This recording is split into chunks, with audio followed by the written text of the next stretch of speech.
Last time on Spoiling Movies. He's like, hold on, don't you die on me, buddy. And he spits a bunch of food out of his mouth, and then he goes in to get, to breathe into his mouth, and he's like pushing him back, and he's like, this is a lot easier if you just lay back.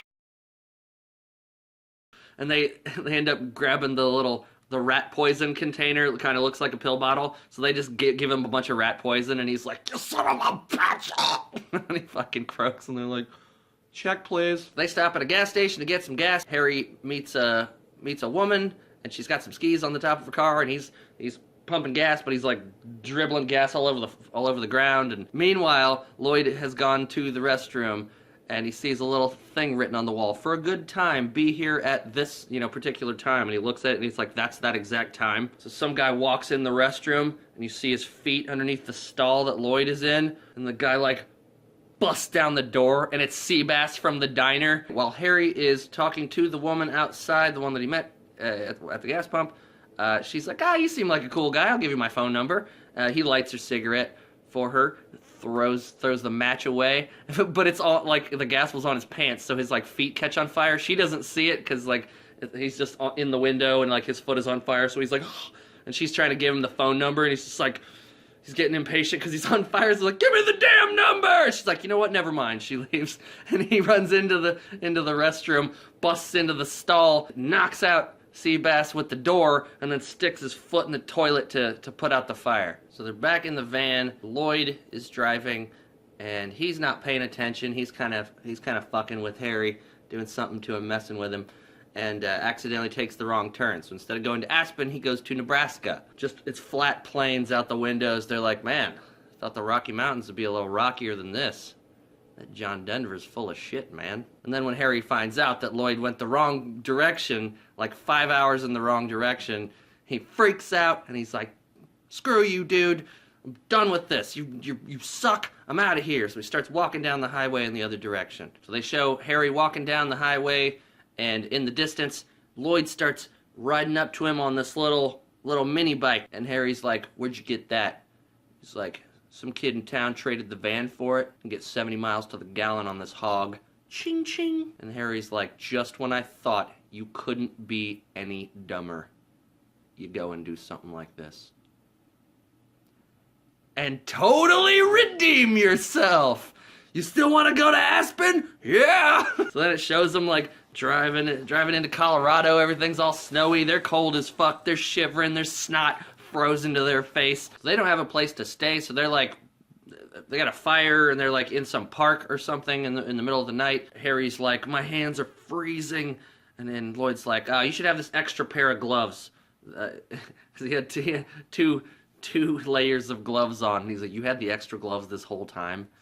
And he's like, yeah, we're in the Rockies. So then he freaks out, and he starts chasing after him, and he's like, I'm gonna take this briefcase, and I'm gonna throw it into that pond. And Harry throws the briefcase up in the air during their little fight, and it lands, and it opens. There's a bunch of money in it. So they decide they're gonna use that money to go completely insane. They buy a Lamborghini. They go to like the fanciest hotel that's like meant for royalty and shit, and they're just like, they got a whole new wardrobe, crazy ski suits and weird shit, and they're just like handing out hundreds to the people that are at the hotel. They're like watching some sad thing on TV, just like wiping their noses, blowing their nose into $100 bills and shit. One of them sees a thing in a newspaper, and it's about the Preservation Society, and that's where Mary's gonna be. So they're like, we gotta get ready. Like, we gotta go to the party and meet up with Mary. Then there's this big montage of them getting ready for the party. People like doing their toes, and Lloyd's toenails are so long and crazy they gotta use like a sander thing to like sand it down and shit. Figuring out what to wear, and there's all these like fancy suits and shit. But then Lloyd comes out with this big crazy orange tuxedo, and they're like, that's the one, yeah! So they get to the fancy party thing, and they look like goofballs. Lloyd is in his big crazy orange tux, and Harry is in a equally crazy blue tux. Some woman with giant boobs walks by, and they're like, whoa, look at the fun bags on that hose hound. I'd like to eat her liver with some fava beans and a nice bottle of Chianti. The criminal guys are there, and so is the bad guy boss man that was helping the family, supposedly helping the family get the husband back. So Lloyd is too nervous to walk up to Mary and say anything at the party. Harry goes up and does it for him. It's a save the snow owl party thing. They're going extinct. Mary's mom walks up while Harry and Mary are talking, and she tries to hook him up. She's like, Mary never gets out. She never does anything. You guys should go skiing tomorrow. He's like, okay, fine, whatever. Yeah, I'll do that. Harry gets back over to the bar where Lloyd is, and he's like, you're good. You're solid, man. I got you a date. You just meet her at this bar at 10 a.m. tomorrow. And he's totally lying so that he can go on like a skiing date with her. But Lloyd is all excited. He's like, this calls for a toast. So he pops a cork on a champagne bottle, and the camera like follows the cork right into one of the owl's faces, and it kills the owl. Harry goes out on his skiing trip date with Mary. They're on a ski lift, and he decides to lick some frost off of the metal pole on the ski lift and gets his tongue stuck. Lloyd is at the bar that Harry said that Mary was going to meet him, and she's not there, and he's been waiting a few hours. Some lady shows up right next to him at the bar, and he's drinking beers, and he burps, and like looks at her like, this fucking Jim Carrey's facial movements in this movie are so hilarious. They're like the star of the fucking movie. It cuts back to Mary helping Harry get his tongue off the pole, and rips his tongue, and there's this neat little prosthetic tongue that's like, it's like stretching, and it looks so painful and terrible. Mary just kind of playfully throws a little bit of snow at Harry, and he takes it as a challenge. He makes a snowball, fucking nails her in the face, and then like runs over and tackles her, and like pushes her face into the snow, and he's so like, come on, come on. And she starts laughing. He's like, oh, yeah, I was joking too. The woman that's sitting next to Lloyd at the bar is actually the woman that Harry had met at the gas station a while back, the one with the skis. Lloyd is just being dismissive and shitty. She's like trying to be nice and like tell a story, and he's like, I don't care. The bartender guy finally gives Lloyd her Mary's address. She lives in a big fancy house up the street, and so he knows where to go find her. When Lloyd reaches the big fancy mansion, he sees that Harry is just now dropping off Mary from their date. Jim Carrey does the greatest dry heave sad moment in the history, and he's like,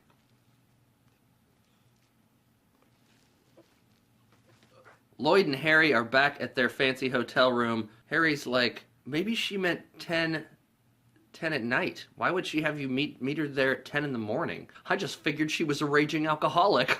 And Harry's like, well, I gotta go out for the night because he's gonna meet up with Mary and hang out on another date thing. And after Harry leaves the room, Lloyd puts a bunch of laxatives into his drink, and he's like, how about a big toast before you go, buddy? And he's like, oh, okay, sure. But like he's dumping in like a bunch of laxative juice into his fucking drink. You know what I like about you, Harry? Because you're a regular guy. That's why I want you to stay regular. 1/2 teaspoon for fast, effective relief.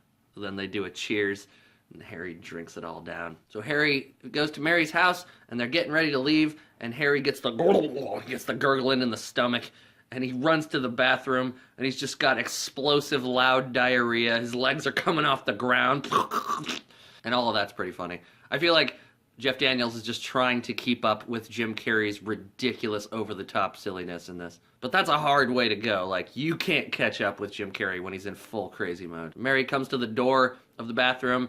She's like, I hope you're not using the toilet. It's broken. Oh no, I was just shaving. Lloyd is just laughing while the Wicked Witch of the West from fucking Wizard of Oz is playing. He's just on his little mini bike driving. So Lloyd shows up at the mansion. She's like, oh, it's you. That's great. And he's like, I've got your briefcase. I mean, we can go back to the hotel and get it if you want. She's like, okay, great. Let me grab my stuff. And she like goes, like knocks on the door like Harry, I gotta go. Like something came up. I gotta leave right now. They get back to the hotel, and Lloyd is like in a room, and he's like practicing what he wants to say to her. And he's like, you make me feel like a schoolboy. Like a schoolboy who desperately wants to make sweet love to you. And he's just like practicing what he's gonna say. And she walks in the room, and he's like, okay, now it's time to say the thing. And he's like, Mary, I desperately want to make love to a schoolboy. And she's like, He's like, what? No, that's not what I meant to say, no. He tells her that he's like in love with her. He's like, what are my chances? She says, not good. And he's like, not good like 1 out of 100? She's like, not good like 1 out of 1,000,000. He's like, so you're telling me there's a chance? All right, I read you. Then there's a knock at the door. They open it, and it's the boss guy that was faking helping out lady, and he's got a gun in his face, and he walks in, and he's like, where's the fucking briefcase? That's my fucking money. And he's like, it's right there. And he opens it up, and it's all little pieces of paper, and he's like, what the hell is all this? And he's like, those are IOUs. Those are just as good as money. Then Harry shows up, mean boss guy, pushes Harry onto the bed, sticks a gun in everyone's face, and he's like, who fucking gets it first? I'm shooting one of you guys. I deserve it. Shoot me first. And he's like, no, I deserve it. You know, like, me and Mary had a great time hanging out. She touched my leg. He's like, okay, kill him. Fucking, like, shoots him. Like, shoots him, like, 3 times in the chest. And Harry gets up, and he's got a gun. And he starts firing at the boss man. And he misses. He goes all around him. He shoots, just empties the clip, and just doesn't hit him once. Lloyd's like, Harry, you're alive! You're a horrible shot! Then the cops bust in and grab the criminal guy, and Harry explains that he met the lady downstairs, and she gave him a bulletproof vest. Same lady that he met at the gas station. Followed Lloyd, to the bar. Turns out she was a cop lady, and she was following them to get the criminals. Then she gave him a vest, gave him a gun. Then criminal guy's being taken away by the cops. They see Mary, and the cops pull up because they've found her husband, and the husband and Mary are reunited. Lloyd pulls out a gun and fucking starts shooting at the fucking husband. Die! But that was just a quick dream sequence, and he's like, oh, it's nice to meet you. Thanks for helping. Great to meet you, too. And he, like, grabs his hand and, like, crushes it. Then next scene, Lloyd and Harry are back on the highway, but they're walking. Apparently the little mini bike thing broke down, and a big old tour bus thing drives by, and it stops for them. Bikini-clad women get out, and they're like, hey, we're going on a tour, this bikini tour thing, and we're looking for 2 oil boys who can grease us up before each competition. So Harry says, you are in luck. There's a town about 3 miles back that way. You're sure to find someone there. And they're like, okay, see you later. And they drive off. And then Lloyd's like, Harry, no! Would you realize what you've done? They runs up to the bus, fucking knocks and gets him to stop. And he's like, I'm sorry, my friend, he's a bit slow. The town is back that way. And then the bus drives off, and they're like, man, 2 lucky guys are gonna be riding around with those girls. We'll catch our break someday. And that's it. That's Dumb and Dumber. I personally love it. It's one of those where if you don't like the personality or style of humor, you may not have a good time. But I've seen this so many times when I was younger. I just watched it for the first time in years, and I still had a great time watching it. It still made me laugh out loud quite a few times. Mostly it's because of Jim Carrey's performance. It's the way that it's all of his facial things. It's all of his facial acting that really, really makes it fantastic. Jeff Daniels does a quality job, but he can't keep up with the amount of crazy dumb. Like, I always used to think it's Dumb and Dumber. So, like, one of them's dumb, one of them's dumber. Jim Carrey is dumber because his performance is over the top. I liked the music. I really liked the soundtrack. All of those songs always remind me of this particular movie. I thought the acting was good. It was fun. It's super silly. Yeah, no, I think it's a great movie. I think everybody should watch it. You may not feel the same way. It's sort of like Pee-wee. It's like, if you don't like that style of humor, you may not be into it. Fucking hilarious. And it's very quotable. I feel like every other scene has a quote that I have used in my life several times at least. And I had a great time rewatching it. I hope you will watch it if you have not seen it. If you have, I hope you enjoyed this. I appreciate you guys watching, and I'll be back again in a little while with some more. I'll be the dumbest out of the dumb. You guys came here for a good movie review. You are in luck. I know a guy back that way.